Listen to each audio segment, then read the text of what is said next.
बिना लगानी बाटोमा पद भेटे जस्तो लाग्छ भने कसैलाई केही भन्नु छैन, तर राजनीति 5 वर्षका लागि मात्रै गर्ने सोच हो भने अहिले फुलमाला लगाएर बिदा गरिदिन्छु।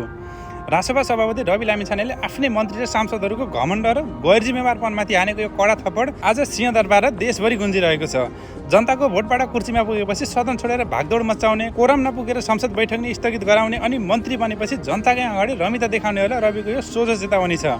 हामीले आफ्नै हातले बनाएको नियमावली पालन नगर्ने घमण्ड त्याग्नुहोस्, प्रचार होइन काम गरेर देखाउनुहोस्। कुनै मन्त्रीको कार्यशैली चित्त बुझ्दैन भने मलाई बोधार्थ दिएर सिधै प्रश्न सोध्नुहोस्। हो, रविको यो कदम एकदम सही र समय सान्दर्भिक छ। जनताले पुराना भ्रष्टहरूबाट आजित भएर नयाँ अनुहारलाई सत्तामा पुर्याएको टिकटकमा भाइरल स्टन्ट र रमिता हेर्न होइन, ठोस परिणाम भोग्न हो। जनप्रतिनिधि बनेपछि संसदलाई हल्का रूपमा लिने वा कुर्सीमा बसेर अहङ्कार ओकाल्ने छुट कसैलाई पनि छैन।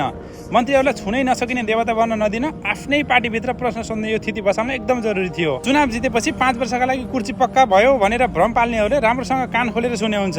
त्याग र लगानी बिना कुर्सीमा पुगेकाहरूले जनतालाई परिणाम दिन सक्दैनन् भने अहिले सत्ताबाट बिदा हुनु देश र पार्टीका लागि हितकार हुन्छ। सुन्नुहोस् नयाँ मन्त्री र सांसदहरू, पुराना भ्रष्ट नेताहरूको हकीकत देखेर पनि चेत खुलेको छैन भने रविको यो चेतावनी समयमै याद गरेर राखिराख्नुहोस्। सत्ताको उन्माद र घमण्ड छाडेर शासक होइन जनताको सच्चा सेवक बनेर काम गर्नुहोस्। चेतना होस् सबैमा।